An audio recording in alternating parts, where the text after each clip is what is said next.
बार बेनकाब होती है कि किस तरीके से वो खालिस्तानियों के साथ खड़ी हुई है। अब आपको बताते हैं कि इस पूरे मुद्दे पर जब जस्टिन ट्रूडो का बयान सामने आया है तो भारत ने किसे किसे निष्कासित कर दिया है। जो उच्चायुक्त थे स्टीवर्ट रॉस व्हीलर, उन्हें निष्कासित कर दिया गया है। इसी के साथ डेप्यूटी उच्चायुक्त है पैट्रिक हेबर्ट, इन्हें भी कहा गया कि 19 अक्टूबर तक आप भारत छोड़ दीजिए। First secretary Mary Catherine Jolly, इन्हें भी निष्कासित किया गया है। ये 6 नाम हैं, इनकी लिस्ट क्या क्या है वो समझिए। फर्स्ट सेक्रेटरी है एडम जेम्स, इन्हें भी 19 तारीख तक भारत छोड़ने के लिए कह दिया गया है। उसी के साथ पाउल और जुएला, ये वो नाम हैं जिनसे कहा गया है कि आप 19 तारीख तक भारत को अलविदा कह दें और निष्कासित कर दिया गया, क्योंकि जस्टिन ट्रूडो के द्वारा जो बयान दिया गया था उसे भारत किसी भी तरीके से स्वीकार नहीं कर सकता है। हर बार जो आरोप लगाए जाते हैं लेकिन सबूत कोई नहीं दिया जाता। इसी बीच एक और बड़ी खबर आपको बता देते हैं, जहां कैनेडियन पीएम जस्टिन ट्रूडो ने बात की है ब्रिटिश के प्रधानमंत्री से, और इसी के साथ उन्होंने ब्रिटेन के प्रधानमंत्री से बातचीत के दौरान जो भारत के साथ तल्खी है, जो तनाव है, उसके बारे में भी उन्होंने चर्चा की है। कनाडा के पीएम जस्टिन ट्रूडो का ट्वीट भी सामने आया है। इस ट्वीट में हालांकि उन्होंने कहा है कि हम भारत की संप्रभुता का सम्मान करते हैं, लेकिन भारत भी हमारी संप्रभुता का ख्याल रखे। G20 में आपने देखा था कि किस तरीके से जस्टिन ट्रूडो आए थे, लेकिन जो तल्खी थी वो उसी तरीके से भी बरकरार नजर आ रही है, जिससे जस्टिन ट्रूडो का बयान बार बार और बढ़ा देता है। देखिए, कनाडा और भारत के बीच जो तनाव काफी ज्यादा बढ़ रहा है, उसके पीछे कारण क्या है? सबसे बड़ा सवाल हम आपको बताते हैं। उसके पीछे कारण है वोट बैंक। वोट बैंक की राजनीति के लिए ट्रूडो ये सब कर रहे हैं, लेकिन सबसे बड़ी बात तो ये है कि उनका 1 साल भी अभी राजनीति में टिक पाना ठीक नहीं है, क्योंकि आप बखूबी जानते हैं कि वहां पर हालात क्या बने हुए हैं। अगले साल चुनाव होने, लेकिन अभी से हम देख रहे हैं कि ट्रूडो क्या हरकतें कर रहे हैं, क्या बयान देते हैं। इसी से जुड़ी हुई आप इस रिपोर्ट को देखिए।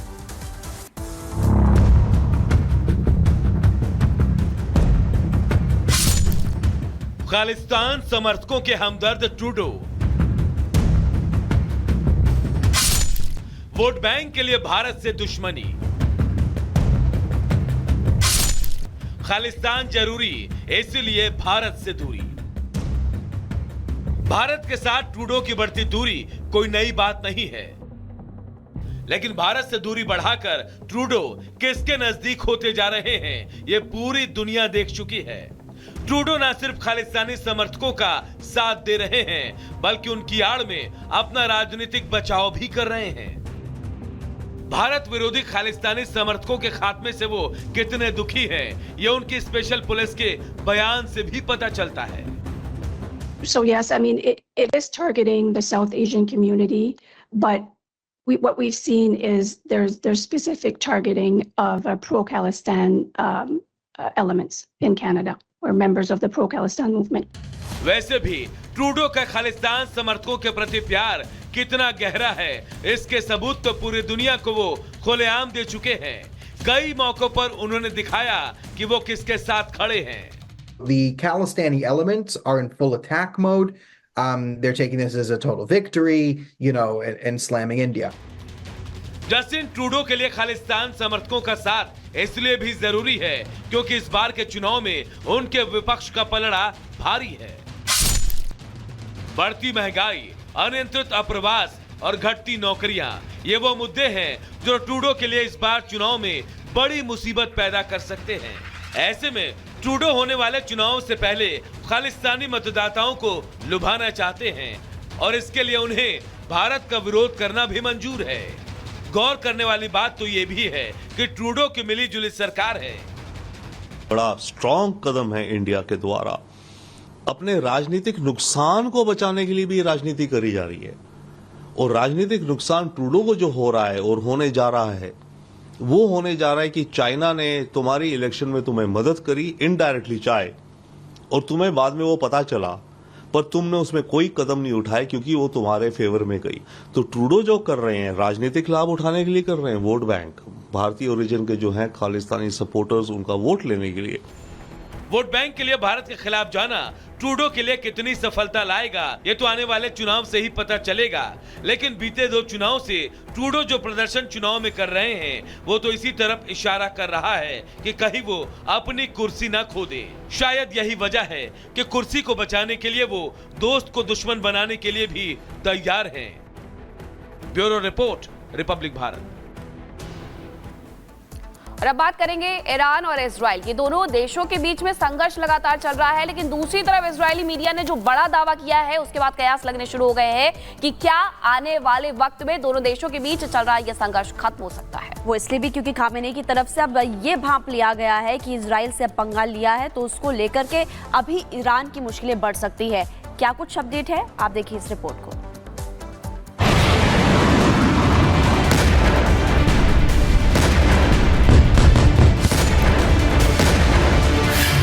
इजरायली मीडिया का बड़ा दावा।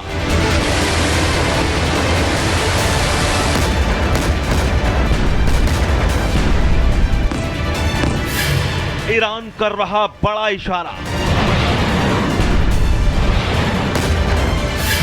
हमला करना लेकिन हल्का। संघर्ष खत्म करने का बस यही तरीका। जिस तरह के कयास लगाए जा रहे हैं कि इजराइल कभी भी ईरान पर बहुत बड़ा पलटवार कर सकता है। ईरान की न्यूक्लियर साइट, ईरान की ऑयल रिफाइनरी या फिर ईरान का कोई बड़ा नेता इजराइल के टारगेट पर आ सकता है। इजराइल ने ईरान पर जवाबी अटैक का सॉलिड ब्लूप्रिंट तैयार कर लिया है। टाइम और जगह भी तय कर ली गई है। इजराइल ने यह भी तय कर लिया है कि किस हथियार से ईरान को पूरी तरह से हिलाना है, कैसे ईरान को खून के आंसू रुलाने हैं।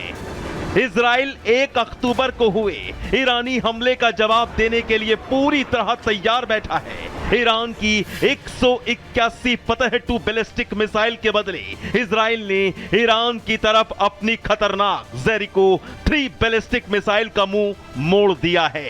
बस इंतजार है तबाही के बटन के दबने का। जब पता चल जाएगा ईरान ने अपना पहला हमला कब, कहां और किस पर किया है। लेकिन इजराइल के इस जवाबी हमले से पहले क्या ईरान डर गया है?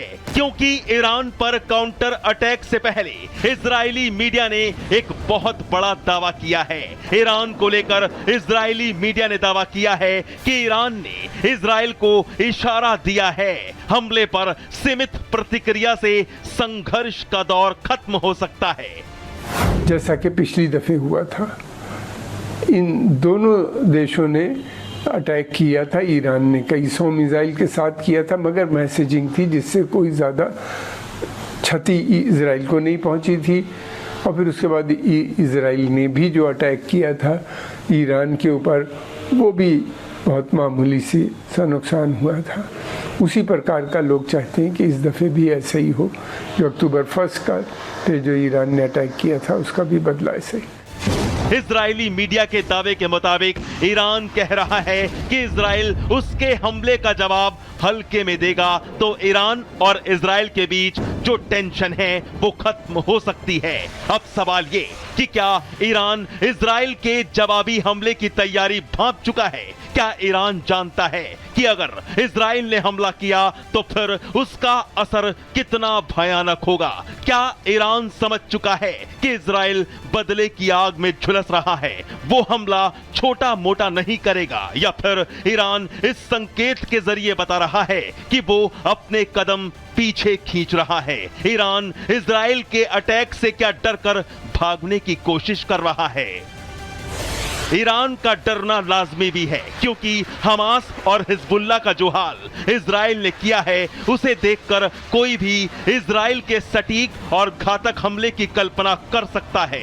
इजराइल ने ईरान की धरती पर ही हमास के चीफ इस्माइल हानिये को हवाई हमले से सटीक टारगेट कर मौत के घाट उतार दिया था। ईरान को कानो कान भनक तक नहीं लगी थी। हमास की रीढ़ इजराइल तोड़ चुका है। लेबनान के अंदर भी हिजबुल्लाह के चीफ हसन सैयद नसरल्लाह और उसके भाई हाशिम सफेदीन की कब्र खोद दी गई है। कितने ही हिजबुल्लाह के लड़ाके निपटा दिए गए हैं। इजरायली मीडिया का दावा अगर सच है तो फिर सवाल यह है कि क्या ईरान इजराइल से हमदर्दी की उम्मीद लगा रहा है? क्या ईरान चाहता है कि इजराइल उस पर हमला ना करे, ईरान को बख्श दे? लेकिन यहां सब कुछ इजराइल के मूड पर टिका है। क्योंकि जिस तरह से हिजबुल्ला और हमास बार बार इजराइल पर हमले कर रहे हैं, उससे इजराइल भड़का है और वो जानता है कि इस आतंक की जड़ ईरान ही है। Bureau report, Republic Bharat.